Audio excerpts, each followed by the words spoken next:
Baik, sekali lagi kami ucapkan selamat datang kepada Ibu Bapak yang saat ini telah bergabung dengan kami tentunya dalam acara Yudisium Program Pasca Sarjana Prode 3 tahun 2020 Universitas Muhammadiyah Malang.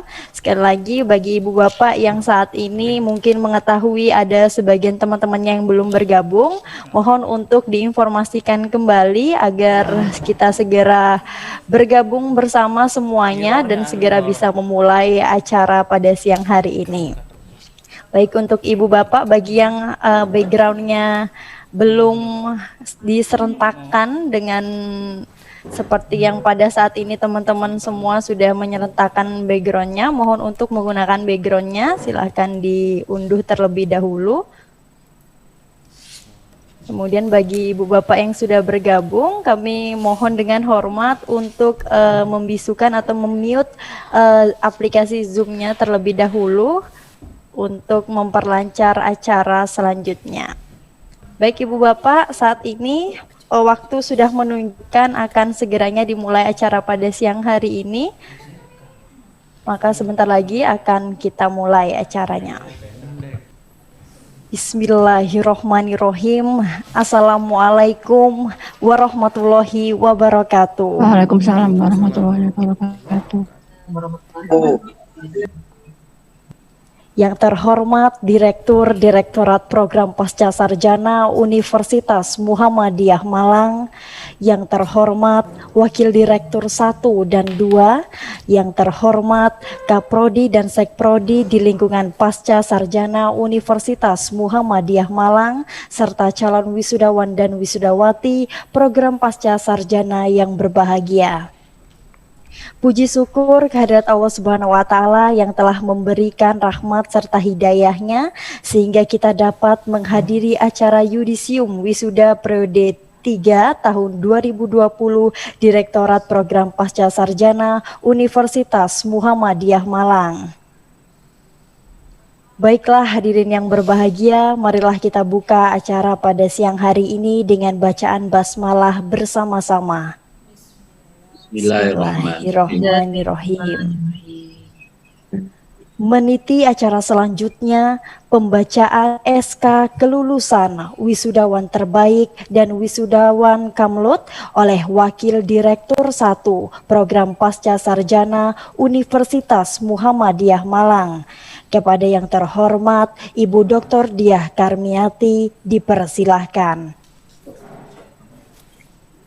Terima kasih Saudari pembawa acara. Bismillahirrahmanirrahim. Assalamualaikum warahmatullahi wabarakatuh. Waalaikumsalam warahmatullahi wabarakatuh. Sudah ke-97 periode 3 2020 Direktorat Program Pasca Sarjana Universitas Muhammadiyah Malang. 1. Berdasarkan surat keputusan Direktur nomor E.7.A garis miring 0763.A garis miring DPPS UMM garis miring 8 garis miring 2020, surat keputusan E.7.A garis miring 0825 garis miring DPPS UMM garis miring 8 Romawi 2020, dan surat keputusan nomor E.7.A garis miring 1064.A garis miring DPPS UMM garis miring 9 Romawi 2020 tentang jumlah wisudawan berdasarkan masing-masing prodi. 1. Doktor Sosiologi sebanyak 5 lulusan, Doktor Pendidikan Agama Islam 8 lulusan, Doktor Ilmu Pertanian 2 lulusan, Magister Sosiologi 6 lulusan, Magister Manajemen 29 lulusan, Magister Psikologi 9 lulusan, Magister Psikologi Profesi 3 lulusan, Magister Pendidikan Agama Islam 10 lulusan, Magister Agribisnis 2 lulusan, Magister Pendidikan Bahasa Inggris 14 lulusan, Magister Hukum 29 lulusan, Magister Pendidikan Bahasa Indonesia 7 lulusan, Magister Pendidikan Matematika 19 lulusan. Jumlah keseluruhan sebanyak 143 lulusan. 2. Berdasarkan surat keputusan Direktur nomor E.7.A garis miring 0860.B garis miring DBPS UMM garis miring 8 Romawi garis miring 2020 tentang wisudawan predikat cum laude pasca sarjana. 1. Nama Tri Seswanti dengan IPK 3,76. Beliau adalah doktor dari sosiologi. Doktor Pendidikan Agama Islam. 1. Muntaha dengan IPK 3,93. 2. Indria Nur IPK 3,91. 3. Rangga Saadillah Sandi Atma Putra dengan IPK 3,90. 4. Muh Mustaqim dengan IPK 3,90. 5. Imam Rohani dengan IPK 3,87. 6. Muhammad Syafi'i dengan IPK 3,81. 7. Lukman Hakim dengan IPK 3,80. Doktor Ilmu Pertanian. 1. Imbang Dwi Rahayu dengan IPK 4,00. 2. Sulistiawati dengan IPK 3,95. Magister Pendidikan Matematika. 1. Ahmad Mutakin dengan IPK 3,90. 2. Ahmad Syahwanul Karim dengan IPK 3,90. 3. Rafiq Asril dengan IPK 3,87. 4. Agustin Fatmawati dengan IPK 3,85. 5. Andini Dwi Rahmawati dengan IPK 3,78. 6. Teguh Santoso dengan IPK 3,77. Magister Sosiologi. 1. Khairunisa dengan IPK 4,00. Magister Pendidikan Agama Islam.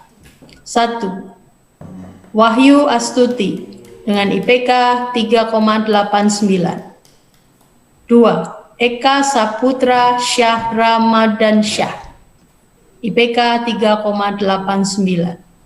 3. Ardianto dengan IPK 3,89.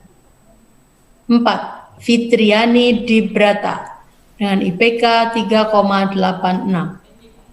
5. Dodi Wisono dengan IPK 3,86. 6. Abdul Aziz Irfan Safato dengan IPK 3,83. 7. Iqbal dengan IPK 3,79. Magister Ilmu Hukum. 1.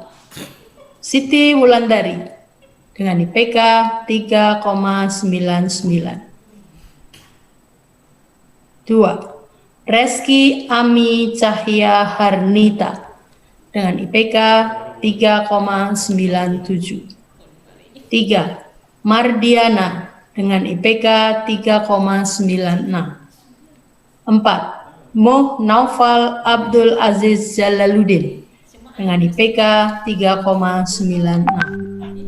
5. Nabila Ayu Junior dengan IPK 3,96. 6. Tiwu Herawati dengan IPK 3,91. 7. Wijanarko Andang dengan IPK 3,91. 8. Agista Sari Arsista dengan IPK 3,91. 9. Setyo Sugiharto dengan IPK 3,88. 10. Muammar dengan IPK 3,88. 11. Prita Mulyarini dengan IPK 3,81. 12. Nurul Ummah dengan IPK 3,76. Magister Psikologi. 1. Dewi Sri Mustika Sari dengan IPK 3,94. 2. Ika Wulandari dengan IPK 3,90. 3. Esti Widya Rahayu dengan IPK 3,90. 4. Arini Rahayu dengan IPK 3,8. Magister Manajemen. 1. Elok Filantika dengan IPK 3,89. 2. Oki Ervina Safitri dengan IPK 3,89. 3. Ahmad Sofi'i dengan IPK 3,85. 3. Berdasarkan surat keputusan Direktur nomor E.7.A/0860.B DBPS UMM _8 Romawi _2020 tentang wisudawan terbaik tingkat program studi. Doktor Sosiologi. 1. Tri Seswanti dengan IPK 3,76 dengan promotor Profesor Dr. Isyamuddin, ko-promotor 1 Dr. Dinekso Kartono, ko-promotor 2 Dr. Tri Sulistianingsih. Doktor Pendidikan Agama Islam. 1. Indria Nur dengan IPK 3,91, promotor Profesor Dr. Tobroni, ko-promotor 1 Profesor Dr. Isyamuddin, ko-promotor 2 Dr. Kozin. Doktor Ilmu Pertanian. Imbang Dwi Rahayu dengan IPK 4,00, promotor Profesor Dr. Wahyu Widodo, ko-promotor 1 Profesor Dr. Indah Prihartini, ko-promotor 2 Dr. Aris Winaya. Magister Pendidikan Matematika. 1. Ahmad Mutakin dengan IPK 3,90, pembimbing 1 Profesor Dr. Yus Muhammad Khalili, pembimbing 2 Dr. Muhammad Saifuddin. 2. Ahmad Syahwanul Karim dengan IPK 3,90, pembimbing 1 Profesor Dr. Yus Muhammad Khalili, pembimbing 2 Dr. Muhammad Saifuddin. Magister Sosiologi. Khairun Nisa dengan IPK 4,00, pembimbing 1 Dr. Vina Salviana DS, pembimbing 2 Dr. Ahmad Habib. Magister Pendidikan Agama Islam. 1. Wahyu Astuti dengan IPK 3,89, pembimbing 1 Dr. Abdul Haris, pembimbing 2 Dr. Kosin. 2. Eka Saputra Syah Ramadan Syah dengan IPK 389, pembimbing 1 Dr. Abdul Haris, pembimbing 2 Dr. Kosin. 3. Ardianto dengan IPK 3,89, pembimbing 1 Dr. Abdul Haris, pembimbing 2 Dr. Kosin. Magister Hukum. Reski Ami Cahya Harnita dengan IPK 3,97, pembimbing 1 Dr. Nasir SPKK D. Law, pembimbing 2 Dr. Vivi Weriani. Magister Psikologi. Ika Wulandari dengan IPK 3,90, pembimbing 1 Dr. Iswinarti, pembimbing 2 Dr. RR Siti Suminarti. Magister Manajemen. Elok Filantika dengan IPK 3,89. Pembimbing 1 Profesor Dr. Bambang Widakto, pembimbing 2 Dr. Muhammad Jihadi. 4. Berdasarkan surat keputusan Direktur nomor E.7.A garis miring 0860.A garis miring BPS UMM garis miring 8 Romawi garis miring 2020 tentang wisudawan terbaik magister untuk tingkat pasca sarjana. 1. Reski Ami Cahya Harnita dengan IPK 3,97, program studi Magister Hukum, peringkat 1, pembimbing 1 Dr. Nazir SPKK di titik Law, pembimbing 2 Dr. Vivi Wiryani. 2. Ibu Herawati 3,91, prodi Magister Hukum, peringkat 2, pembimbing 1 Dr. Nazir SPKK di titik Law, pembimbing 2 Dr. Vivi Wiryani. 3. Wijanarko Andang dengan IPK 3,91, Magister Hukum, peringkat 2, pembimbing 1 Dr. Nazir SPKK di titik Law, pembimbing 2 Dr. Vivi Wiryani. 4. Setio Sugiharto IPK 3,88, Magister Hukum, peringkat 3 Dr. Nazir SPKK di titik Law, pembimbing 2 Dr. Vivi Wiryani. 5. Muammar dengan IPK 3,88, prodi Magister Hukum, peringkat 3, pembimbing 1 Dr. Tongat, pembimbing 2 Dr. Surya Anuraga. 5. Berdasarkan surat keputusan Direktur nomor E.7.A garis miring 0860.A garis miring DBPS UMM garis miring 8 Romawi garis miring 2020 tentang wisudawan terbaik doktor tingkat pasca sarjana. 1. Indria Nur dengan IPK 3,91, prodi Doktor Pendidikan Agama Islam, peringkat 1, promotor Profesor Dr. Tobroni, ko-promotor 1 Profesor Dr. Isamuddin, ko-promotor 2 Dr. Kozin.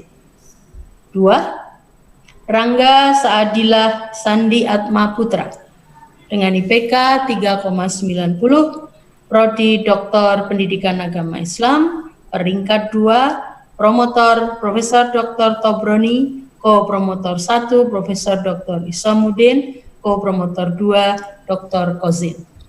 3. Muhammad Mustaqim dengan IPK 3,90, pendidikan program studi Doktor Pendidikan Agama Islam, peringkat 2, promotor Profesor Dr. Samsul Arifin, ko-promotor 1 Muhammad Nur Hakim PhD, ko-promotor 2 Profesor Ahsanul Inam PhD. 4. Tri Siswanti IPK 3,76, Doktor Sosiologi, peringkat 3, promotor Profesor Dr. Isamuddin, ko-promotor 1 Dr. Rinikso Kartono, ko-promotor 2 Dr. Tri Sulistianingsih. Demikian pembacaan seluruh wisudawan yang berpredikat cum laude. Terima kasih. Assalamualaikum warahmatullahi wabarakatuh. Waalaikumsalam warahmatullahi wabarakatuh.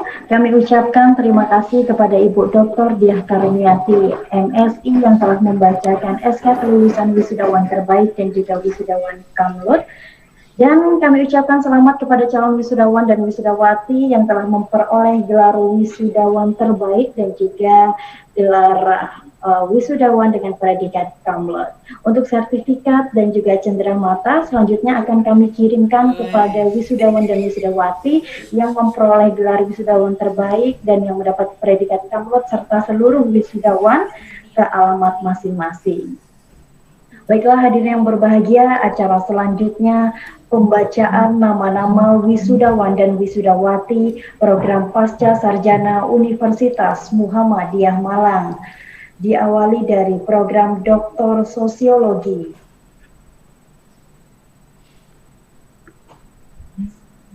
Dr. Nurbani Yusuf MSI,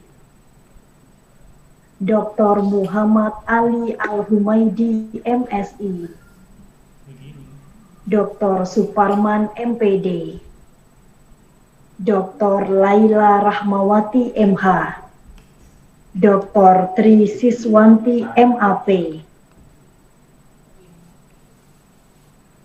Dilanjutkan dengan program Doktor Pendidikan Agama Islam, Dr. Muhammad Mustaqim MPDI, Dr. Rangga Saadila Sandi Atma Putra MPDI, Dr. Muntaha MPDI, Dr. Imam Rohani MPDI, Dr. Muhammad Safi'i MPDI, Dr. Indria Nur MPDI, Dr. Lukman Hakim MPDI, Dr. Ali Imron MPDI.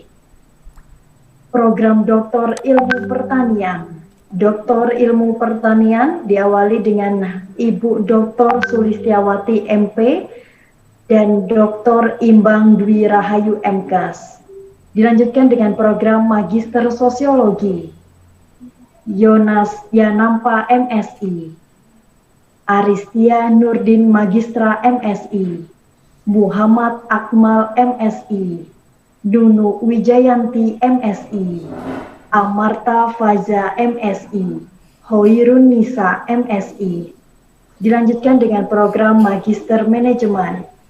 Ahmad Fuad Rahman MM, Nutrisia Indasari MM, Meidina Wulandari MM, Zenif Fatur Rahman MM, Devia Rizka Gustadinda MM, Deni Hadi Santoso MM, Sri Sayeti Ningsi MM, Bahrudiah MM, Doni Rizkian Perdana MM, Titi Mareta Iriani MM, Eni Sumadi MM, Nasori MM, Yuyun Ratnawati MM, Andreas Listianto MM, Imas Laksmi Tias Panginggar MM, Ahmad Sofi'i MM, Ahmad Baihaki MM, Wahyu Hidayat MM, Mutia Ulfah MM, Andri Yuliansah Putra Utama MM, Rimelda Pramurrin MM, Elo Filantika MM, Oki Ervina Savitri MM, Muhammad Rizki MM, Zaidur Fadli MM, Heli Suharjono MM, Eko Kusbianto MM, Dr. Ahmad Rizki MM, Dr. Dwi Kartiko Ari Wibowo MM. Dilanjutkan dengan Magister Psikologi. Raden Roro Ayunda Putri Edelwis MSI, Fahrudiana Ermawati MSI, Ika Wulandari MSI, Arini Rahayu MSI, Dewi Sri Mustikasari MSI, Kamarul Arifin MSI, Esti Widya Rahayu MSI, Eri Hendro Putra Tewal MSI, Rizka Kurniawati MSI. Dilanjutkan dengan Magister Psikologi Profesi, Yudica F. Rain MPSI, Devi Ratnasari MPSI, Nuril Hidayat MPSI. Dilanjutkan dengan program Magister Pendidikan Agama Islam, Ahmad Daniel Fanani MPD, Muhammad Abdul Aziz Irfan Safatoh MPD, Fitriani Librata MPD, Iqbal MPD, Dodi Wisono MPD, Wahyu Astuti MPD, Eka Saputra Sahramadan Syah MPD, Ardianto MPD, Mariana Yogawati MPD, Muhammad Roshid Ridro MPD. Dilanjutkan dengan Magister Agribisnis, LK Kaisar Rama Pantara Hedi MP, Rindia Ferry Indrawan MP. Dilanjutkan dengan program Magister Pendidikan Bahasa Inggris, Fania Delicia MPD, Anissa Anindita MPD, Rizky Rahmadi MPD, Zainal Abidin MPD, Rida Mudrika MPD, Eka Hermawansyah MPD, Elisa Marta Pramesti MPD, Devi Hidayati MPD, Anang Trinanta MPD, Yongki Setiawan MPD, Rifatul Magfiroh MPD, Novi Indriani MPD, Anissa Jaturrahman MPD, Iqbal Alfian Rusdidi MPD. Dilanjutkan dengan Magister Ilmu Hukum, Egi Sefira Salsabila MH, Asmunianto MH, Chef Roliansyah Sanjaya MH, Muhammad Rumrenwat MH, Eka Angga Putra Ismanda MH, Ferry Kusnaini Afandi MH, Trisnaulan Arisanti MH, Ivan Taufikur Rahman MH, Nabila Ayu Junior MH, Siti Wulandari MH, Tasya Mudi Agusti MH, Agista Sari Arsista MH, Reski Ami Cahya Harnita MH, Muammar MH, Setio Sugiarto MH, Nurul Umah MH, Hendi Priyono MH, Iwu Herawati MH, Mardiana MH, Muhammad Naufal Abdul Aziz Jalaluddin MH, Prita Mulyarini MH, Widi Janarko Andang MH, Dwi Armi Oki Arisandi MH, Triyono Susanto MH, Kumala Kurniawati MH, Muhammad Iqbal MH, Bambang Hermanto MH, Willy Basirun Rahman MH, Reski Laidan Esperanza MH. Dilanjutkan dengan Magister Pendidikan Bahasa Indonesia, Krishna Arif MPD, Devi Putri Aditya MPD, Trisnawati Bura MPD, Welde Trudis Petronella Dera MPD, Yeremias Bardi MPD, Katarina Wolinamang MPD, Agregat Ilah Nuryanuar MPD. Dilanjutkan dengan Magister Pendidikan Matematika, Surawan MPD, Desi Purwaningtyas Putri MPD, Agustin Fatmawati MPD, Rafiq Asril MPD, Lasa Hija MPD, Ahmad Mutakin MPD, Taifah MPD, Rifatul Amaliyah MPD, Ahmad Sahwanul Karim MPD, Eko Yulio Susanto MPD, Andini Dwi Rahmawati MPD, Teguh Santoso MPD, Habibur Rahmat MPD, Samsul Arifin MPD, Davan Yusfi Irma Saputra MPD, Puspa Ristiani Kusuma Wardani MPD, Mulis Ahmad MPD, Sati Gabu Hasuri Hayuning Lati MPD, Indah Puji Lestari MPD. Baiklah, kami ucapkan selamat kepada seluruh wisudawan dan wisudawati pasca sarjana Universitas Muhammadiyah Malang, dan selanjutnya untuk cenderamata akan kami kirimkan ke alamat masing-masing kepada seluruh calon wisudawan dan wisudawati pada siang hari ini. Baiklah, wisudawan dan wisudawati yang berbahagia, acara selanjutnya sambutan dari Direktur Direktorat Program Pasca Sarjana Universitas Muhammadiyah Malang yang terhormat Bapak Ahsanul Inam PhD. Kepada beliau kami persilahkan. Terima kasih. Bismillahirrahmanirrahim. Assalamualaikum warahmatullahi wabarakatuh. Innal hamdalillah wala quwwata illa billah.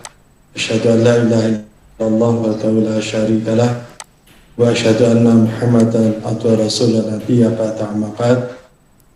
Wadir 1, Wadir 2, Bapak Ibu Kaprodi, Sekretaris Prodi yang kami hormati, yang kami banggakan, calon wisudawan master dan doktor Universitas Muhammadiyah Malang yang insyaallah besok tanggal 19 akan dilakukan wisuda dengan jumlah 15 doktor dan 128 master.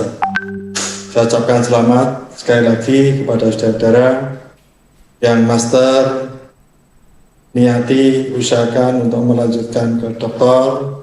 Yang sudah doktor, kalau saudara ada di bidang akademik, lanjutkan karya saudara, sehingga saudara akan mulai berkarya dengan doktor yang saudara miliki.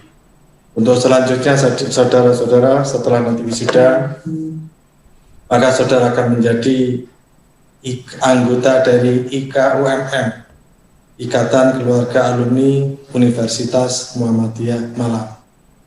Ketika saudara menjadi anggota keluarga besar IKUMM, maka sudah seharusnya, sudah sepatutnya ini adalah alma mater saudara.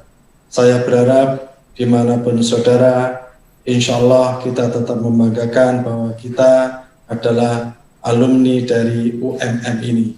Insya Allah kampus yang dibanggakan ini akan menjadikan saudara berdiri lebih tegak karena saudara adalah alumni dari UMM, anggota IKA. Untuk itu sekali lagi saya sangat berharap dimanapun saudara berada, maka jangan lupa doakan UMM, doakan kita semua agar kita selalu berjaya, agar kita selalu sukses di dalam mengarungi hidup dan kehidupan ini. Amin. Terutama saudara kami yang dari UMM, insya Allah selalu mendoakan agar saudara sukses selalu untuk melanjutkan kegiatan setelah saudara menyelesaikan studi di UMM ini. Anggota IKUMM dapat juga dimaknai lain. I itu adalah inovatif. Sebagai seorang alumni UMM, maka hendaknya saudara harus selalu inovatif. Harus ada inovasi yang saudara lakukan sesuai dengan bidang saudara masing-masing. Sebab ketika kita menjalani hidup ini tanpa ada inovasi, maka sesungguhnya saudara telah berhenti. Untuk itu jangan lupa, I yang pertama adalah inovatif, lakukan itu. Kemudian K itu kreatif. Dan saya berharap bahwa saudara hendaknya selalu kreatif. Kreatif di dalam menjalani hidup dan kehidupan ini, sebab dengan kreatif maka sesungguhnya tidak ada sesuatu yang sulit di dalam menjalani hidup ini. Kalau toh mungkin agak sulit untuk kreatif yang lebih tinggi, maka sesungguhnya ada kreatif yang boleh jadi agak mudah, gunakan ATM, ambil, tiru, modifikasi. Nah, itu juga sudah kreatif. Untuk itu, dimanapun, kapanpun, saudara sesuai dengan bidang masing-masing, hendaknya selalu melakukan kreasi-kreasi di dalam menjalani hidup dan kehidupan ini. Kemudian A, adaptif. Adaptif dalam maknanya bahwa apa yang kita lakukan, kita kerjakan ini hendaknya bisa menerima apa yang terjadi di sekitar kita. Kita bisa berbaur dengan apa yang ada di sekitar kita. Contoh seperti kegiatan yang sekarang kita lakukan. Pak insya Allah yang sebelumnya kita lakukan malam wisuda, tetapi dengan kondisi seperti ini, maka kita lakukan secara daring seperti ini. Pak insya Allah tidak mengurangi makna itu. Dan dimanapun saudara berada, hendaknya saudara bisa adaptasi terhadap apa yang ada di sekitar saudara. Jadi saya yakin bahwa saudara anggota IKUMM ini, anggota Ikatan Keluarga Alumni UMM, ikatan anggota yang inovatif, kreatif, dan adaptif dari UMM ini, maka Pak insya Allah ketika saudara terjun di masyarakat akan dapat sukses menjalani hidup dan kehidupan ini. Mungkin itu yang dapat saya sampaikan. Sekali lagi saya ucapkan selamat. Mudah-mudahan sekali lagi ilmu yang saudara dapatkan barokah. Pak insya Allah dengan barokah itu akan memberikan makna bagi diri saudara, bagi lingkungan, bagi agama, dan bagi semuanya. Terima kasih, sekali lagi selamat. Billahi taufiq wal hidayah. Wassalamualaikum warahmatullahi wabarakatuh. Waalaikumsalam warahmatullahi wabarakatuh. Waalaikumsalam warahmatullahi wabarakatuh. Terima kasih kami ucapkan kepada Bapak Profesor Ahsanul Imam PhD atas sambutan luar biasanya pada siang hari ini.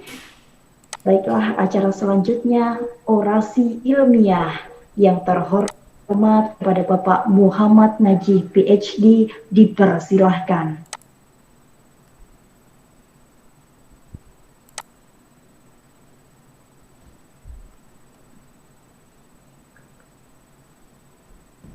Baik, bismillahirrahmanirrahim. Assalamualaikum warahmatullahi wabarakatuh.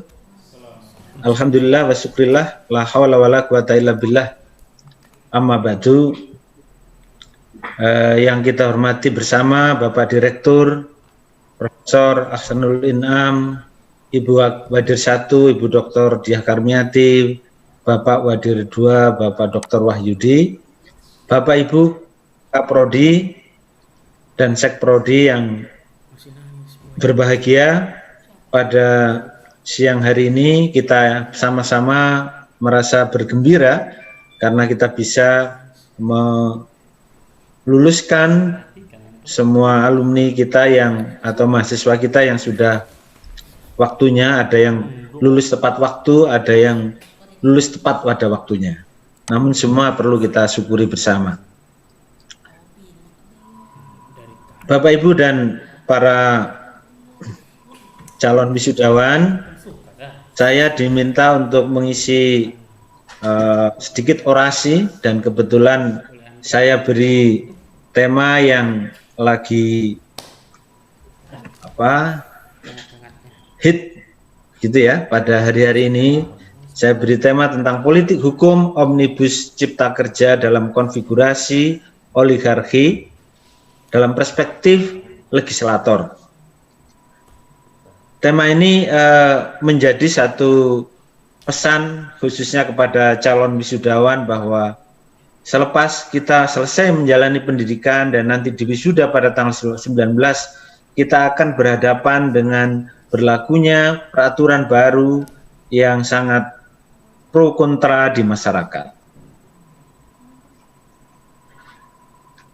Perlu kita pahami bahwa bekerjanya hukum di masyarakat itu tidak lepas dari pengaruh eksternal. Nah, seperti yang digambarkan oleh Cambridge dan Shipman, bahwa hukum itu bekerja mulai dari proses pembuatan aturan sampai kepada proses penegakannya, itu selalu dipengaruhi oleh kekuatan-kekuatan ya, yang ada di dalamnya. Demikian juga ketika dalam proses penegakannya juga terjadi pengaruh kekuatan-kekuatan oleh para pemegang peran. Demikian juga di dalam lembaga penegak hukumnya. Jadi kalau kita lihat dari proses bekerjanya hukum di masyarakat, maka ketika hukum itu dibuat, maka tidak lepas dari tuntutan kekuatan-kekuatan yang ada di lingkungan kita sendiri. Namun perlu kita pahami bahwa tuntutan-tuntutan ini dalam konteks politik hukum, ya, seperti yang disampaikan oleh Prof. Mahfud yang sekarang jadi Menkum Polhukam, bahwa politik hukum itu sebagai legal policy atau garis kebijakan resmi tentang hukum yang akan diberlakukan baik pembuatan ya, baru maupun penggantian hukum lama dalam rangka mencapai tujuan negara. Sebenarnya yang menjadi prinsip dasar adalah apakah tujuan negara itu bisa dicapai dengan kebijakan atau pembuatan hukum baru itu. Kita lihat bagaimana konsep dasar RUU Omnibus Law Cipta Kerja ini. Jadi tujuan dari penerapan Omnibus Law itu adalah ada 3 hal. Yang pertama adalah menghilangkan tumpang tindih peraturan perundang-undangan, efisiensi proses perubahan dan pencabutan peraturan perundang-undangan, dan menghilangkan ego sektoral. Maka kebijakan yang kemudian dipilih adalah memangkas, menyederhanakan, dan menyelaraskan. Maka kemudian lahirlah Omnibus Law. Ini dasar gagasan pertama yang muncul dari gagasan adanya Omnibus Law seperti yang dikehendaki oleh Presiden. Kita lihat bagaimana rekapitulasi dari sekian banyak peraturan undang-undang, yaitu sejumlah 79 undang-undang dan 1.244 pasal. Diringkas menjadi sebuah undang-undang yang disebut dengan Omnibus Law Cipta Kerja. Ada 11 klaster di dalamnya, mulai dari penyederhanaan perizinan, persyaratan investasi, ketenagakerjaan, kemudahan pemberdayaan dan perlindungan UMKM, kemudahan berusaha, dukungan riset dan inovasi, administrasi pemerintahan, pengenaan sanksi, pengadaan lahan, investasi proyek-proyek pemerintah, dan penetapan kawasan ekonomi. Dan bisa kita lihat berapa masing-masing bidang ini mempunyai undang-undang yang berkaitan, yang sudah berlaku namun akan dipangkas, diganti dengan hadirnya Undang-Undang Omnibus Law Cipta Kerja. Dengan cakupan yang sangat luas ini, ada pertanyaan besar, apakah motif yang ada, apakah betul motif yang tadi menjadi agenda setting sebagai alasan utama dari pembuatan undang-undang ini. Kita lihat bahwa ternyata ada masalah mendasar dari berlakunya Undang-Undang Cipta Kerja itu. Yang pertama, bahwa ternyata desain dari pembuatan undang-undang ini adalah membuat sentralistik rasa rezim Orde Baru. Jadi terdapat hampir 400 pasal yang menarik kewenangan pemerintahan daerah menjadi kewenangan presiden melalui pembentukan peraturan presiden. Kemudian yang kedua, ada anti lingkungan hidup. Terdapat pasal-pasal yang mengabaikan semangat perlindungan lingkungan hidup, terutama terhadap pelaksanaan pendekatan berbasis risiko serta semakin terbatasnya partisipasi masyarakat. Jadi misalnya di dalam konteks isu lingkungan hidup ini, perizinan-perizinan yang dampak risikonya rendah itu diperlonggar. Sehingga hanya industri-industri besar saja yang memerlukan AMDAL, memerlukan perizinan yang ketat. Ini problem. Yang ketiga, liberalisasi pertanian. Tidak akan ada lagi perlindungan petani ataupun sumber daya domestik. Karena apa? Karena prioritas komoditi pertanian impor ya, itu akan lebih dominan serta hapusnya perlindungan lahan-lahan pertanian yang produktif. Yang keempat, abai terhadap hak-hak asasi manusia.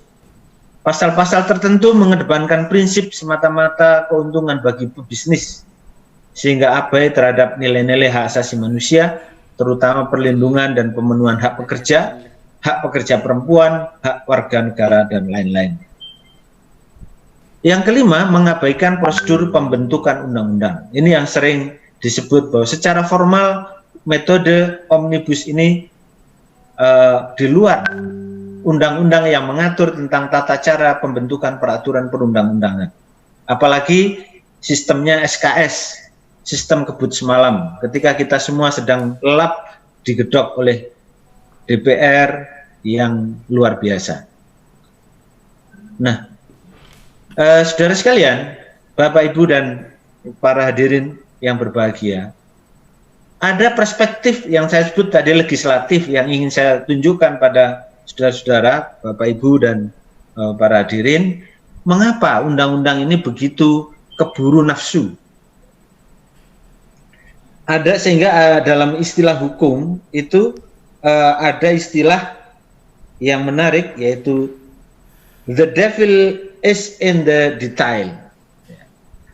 Secara makro kita lihat seolah-olah undang-undang ini bagus, indah, akan menghadirkan investor, meningkatkan produksi ekonomi dan sebagainya.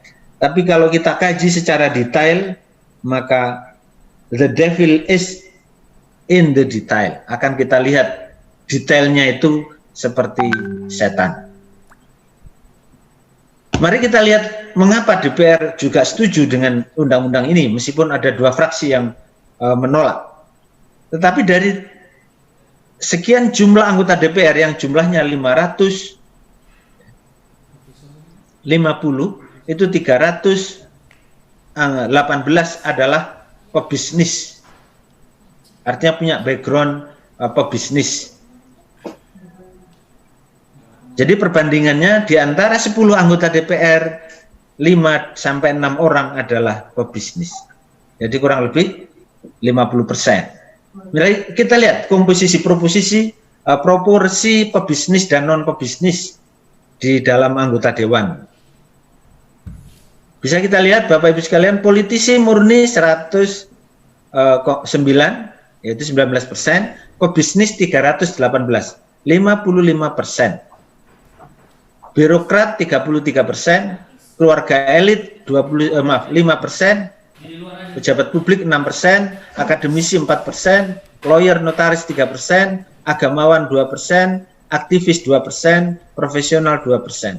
Inilah komposisi anggota dewan kita yang terhormat pada sekarang ini. Jadi hasil pemilu yang multipartai menghasilkan wajah seperti ini. Maka ini yang kita sebut dengan oligarki, yang sering disebut perselingkuhan antara eksekutif atau birokrasi dengan pebisnis, karena pelaku-pelaku bisnis sudah masuk ke ranah yudikatif, legislatif maupun eksekutif. Posisi dan status kerja di perusahaan. Anggota dewan yang ada di yang 318 orang tadi, kalau kita bagi Bapak Ibu sekalian, ini ada yang owner 26%, komisaris 15%, komisaris utama 8%, direktur, wakil direktur 25%. Adalah orang-orang yang mempunyai kedudukan menentukan. Direktur, direktur utama, presidir. Jadi kalau ada dia duduk di badan legislatif, apa yang terjadi? Mereka sangat menentukan dan punya hubungan di luar dunia bisnis yang juga sangat signifikan. Status keaktifan dalam perusahaan tidak teridentifikasi 21, artinya tidak terlapor apakah mereka masih aktif atau tidak. Purna 43%, aktif 36%. Sementara persyaratan kalau jadi pejabat publik harusnya melepaskan semua jabatan ini. Di sini perselingkuhannya semakin nyata. Persebaran pebisnis di DPR berdasar partai. Bapak Ibu sekalian bisa melihat, kita bukan berarti anti partai, kita bukan berarti tidak setuju politisi itu berbisnis, tetapi harus konsisten. Bisa kita lihat seluruh partai yang berkuasa di badan legislatif, mereka adalah tidak lepas campur tangan para pebisnis. Luar biasa.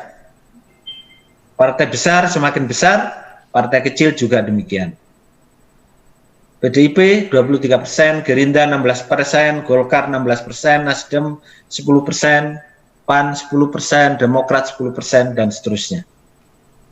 Yang non pebisnis sangat kecil.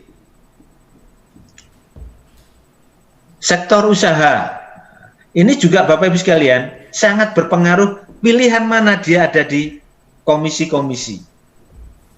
Kita lihat ini, tapi tidak perlu saya detailkan. Demikian juga komposisinya. Di Komisi 1, Pertahanan Luar Negeri, Komunikasi, Informasi, semua dihuni oleh orang-orang yang juga punya background tadi. Background usahanya, bidang usahanya. Demikian juga Komisi 2, Dalam Negeri, Sekretaris Negara, Pemilu. Komisi Hukum, apalagi. Ya. Komisi Pertanian, Pangan, Maritim, Kehutanan. Komisi Infrastruktur, Perhubungan, Industri, Investasi, Persaingan Usaha. Komisi 7, Energi, Riset, Teknologi, Lingkungan Hidup. Komisi 8, Agama dan Sosial. Komisi Sosial saja ada juga yang ada di sini. Komisi Kesehatan, Ketenagakerjaan, Komisi Pendidikan, Olahraga dan Sejarah, Komisi Keuangan, Perbankan, Komisi ke-11. Ya. Nah, Bapak Ibu dan Saudara sekalian, maka disitulah tidak bisa lepas dari bayang-bayang konflik kepentingan di dalam penyusunan peraturan perundang-undangan. Apalagi Undang-Undang Omnibus sangat kental dengan oligarkinya. Jadi afiliasi dan potensi jejaringan oligarki bisa kita lihat di bawah ini. Nama-nama oligark adalah orang-orang yang punya uang dan punya kuasa. Ini hasil riset terbaru dari sebuah organisasi di Jakarta yang kemarin baru dipresentasikan. Yang ini sangat menarik. Mengapa? Sehingga undang-undang ini sangat dipercepat.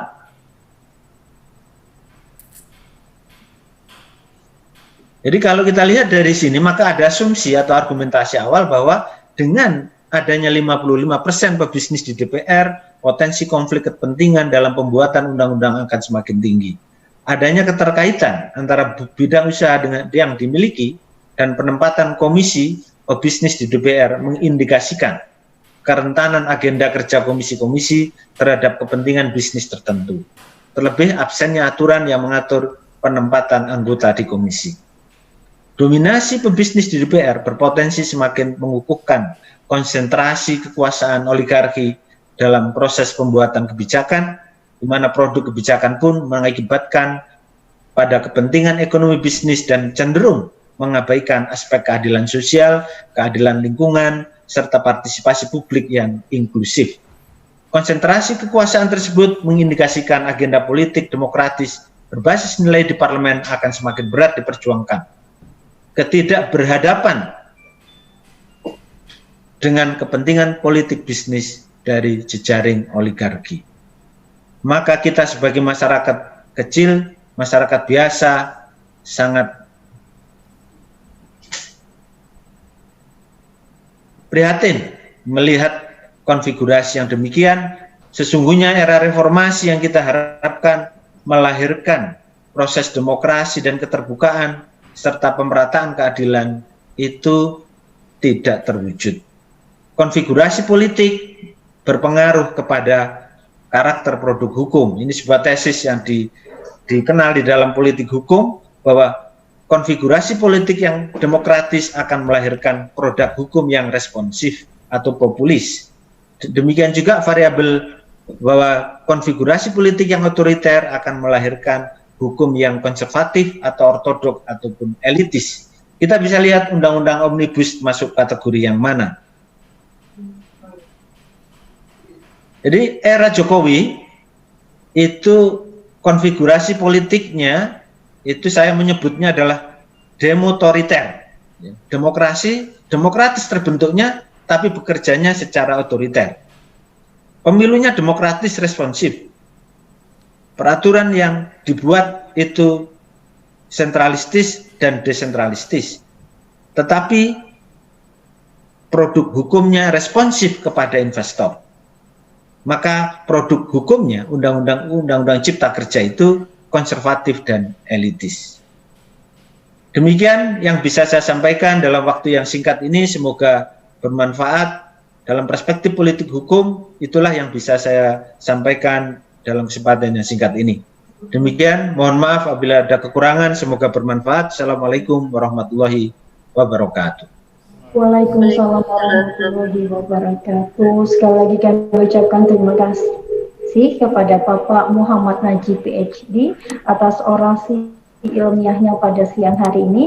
Baiklah hadirin yang berbahagia, acara selanjutnya pembacaan kesan dan pesan wisudawan kepada Rizky Ami Cahya Harmita, dipersilahkan. Bismillahirrahmanirrahim. Assalamualaikum warahmatullahi wabarakatuh.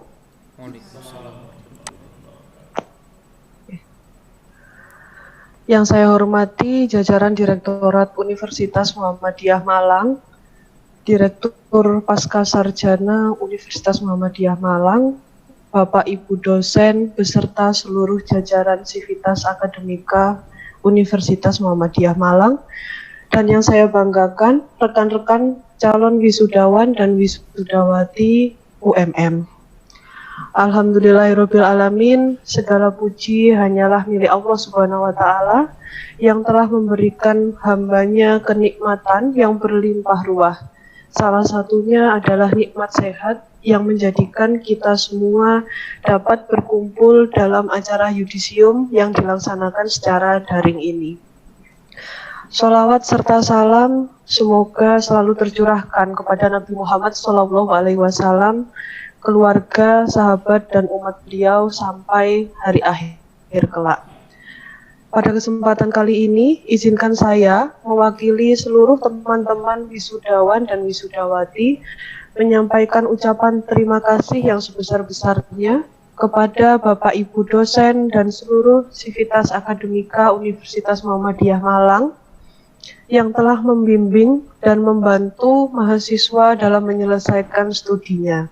Atas berkat rahmat Allah Subhanahu wa taala, alhamdulillahirabbil alamin, di tengah pandemi Covid-19 ini, kami dapat mencapai tahap yang sangat dinantikan seperti kegiatan pada hari ini. Jika kita kilas balik perjalanan semasa kuliah, banyak sekali tantangan dan rintangan yang harus dihadapi oleh teman-teman mahasiswa pasca sarjana, terutama bagi teman-teman yang kuliah sambil bekerja. Penyesuaian dengan ilmu baru, mengatur waktu untuk menyelesaikan tugas kuliah dan pekerjaan, perjalanan jauh dari luar kota, bahkan yang dari luar pulau. Tidak jarang juga harus memangkas waktu berkumpul bersama dengan keluarga. Dan satu hal yang mungkin sama sekali tidak pernah kita sangka sebelumnya, yaitu adanya pandemi COVID-19 yang mungkin membuat beberapa di antara kita melakukan hal baru, seperti ujian akhir secara daring. Alhamdulillah semua itu terbayar lunas dengan pencapaian hari ini. Perjuangan belum berakhir. Pencapaian ini merupakan awal bagi kita semua untuk semakin berprestasi, mengembangkan akhlak, ilmu pengetahuan, dan teknologi agar bisa bermanfaat untuk kemajuan bangsa dan negara kesatuan Republik Indonesia. Pada kesempatan kali ini, izinkan saya menyampaikan kalimat motivasi yang saya kutip dari Quran surat At-Talaq ayat 2 sampai dengan 3. Dan barang siapa yang bertakwa kepada Allah, niscaya Allah akan mengadakan baginya jalan keluar dan memberinya rizki dari arah yang tidak dia duga. Dan barang siapa yang bertawakal kepada Allah, niscaya Allah akan mencukupinya. Jangan pernah menyerah dengan keterbatasan, yakinlah Allah selalu bersama hambanya yang terus berdoa dan berusaha. Jaya selalu Sivitas Akademika Universitas Muhammadiyah Malang, dari UMM untuk bangsa.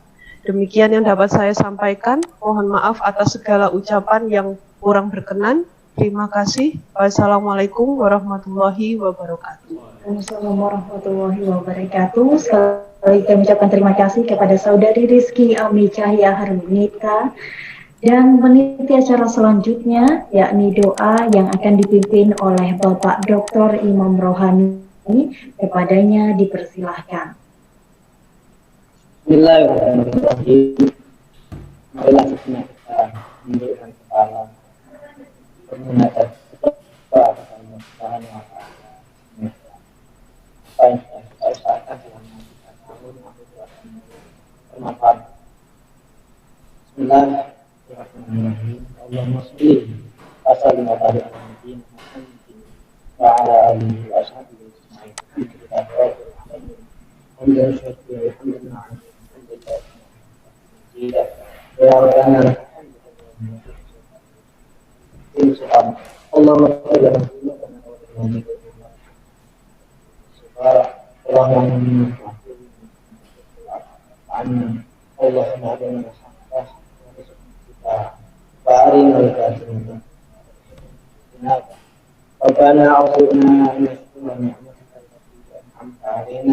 وعلى والدينا وأن نعمل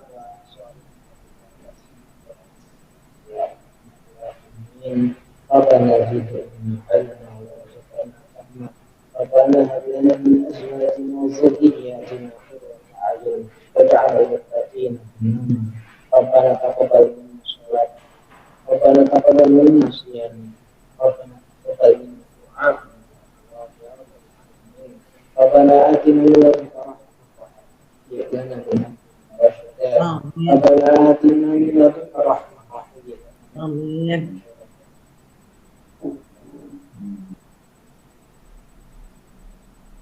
Baiklah hadirin yang berbahagia, telah kita ikuti berdoa bersama pada acara siang hari ini.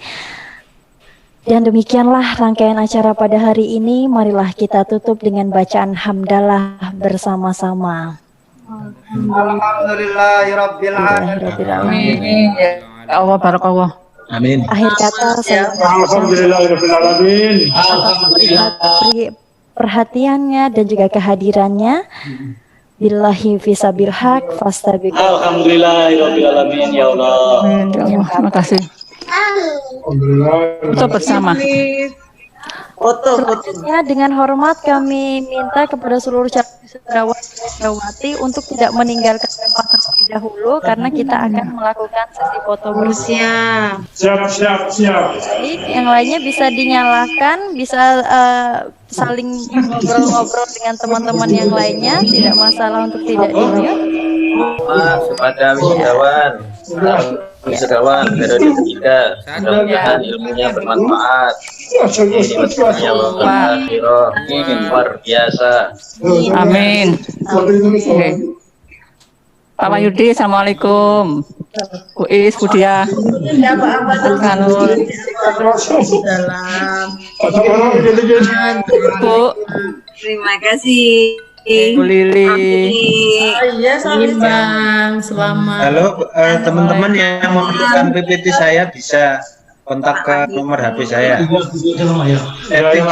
Saya tulis. Pak Haji ya, di-share Pak. Share di-chat Pak.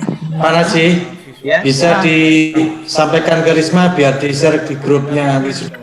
Oh iya, saya kirim ke Risma ya. Iya, di-share di grup wisudawan. terima kasih. Baik, Itu Pak. Pak Haji, Yang awam hukum. ini tadi ngejak demo apa ngejak protes? Ikut aja Pak. Demo nggak apa-apa. Demo apa Mau ngejak mahasiswa, protes ya? mau mahasiswa. Saat ini kita akan langsung masuk ke sesi foto bersama.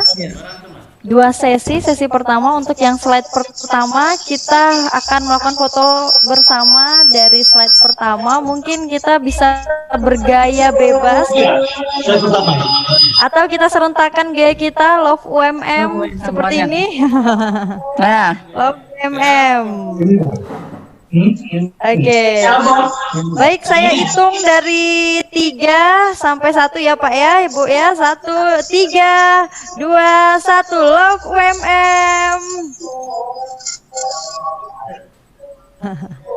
Oke, sekarang sudah sesi pertama, kita lanjutkan sesi kedua. Mungkin ada request gaya apa Ibu Bapak?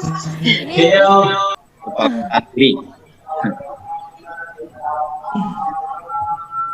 mungkin ada request, oke? Oke. Jempol oke siap. Kita akan take foto bersama pakai screen recordnya. 1, 2, 3. Oke, terima kasih sekali lagi kami ucapkan kepada seluruh calon wisudawan dan wisudawati, dan juga kami ucapkan terima kasih kepada ibu bapak jajaran ibu bapak dosen di lingkungan pasca sarjana sama-sama Mbak Universitas Najwa. Madinah. Terima kasih juga.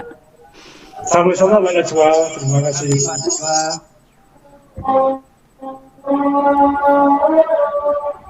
Masih kangen ini. Semuanya. Ya, nggak mau live masih kangen.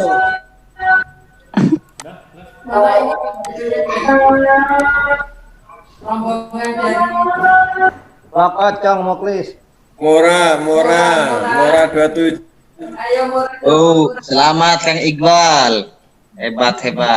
Nuwun, mohon live. Oh ya, makasih Budia, Is, Wahyudi, Prof. Aksanul, Pak Ladi, Iya, salam moga-moga kangen, saya salam sehat semua, nggih. Sudah waktu asar untuk Semuanya, Bapak Ibu juga teman-teman. Terima kasih banyak. Ya, ya Allah, ingin terharu ini. Kita melalui web. Nggih. Assalamualaikum. Kan ya semua orang di sini.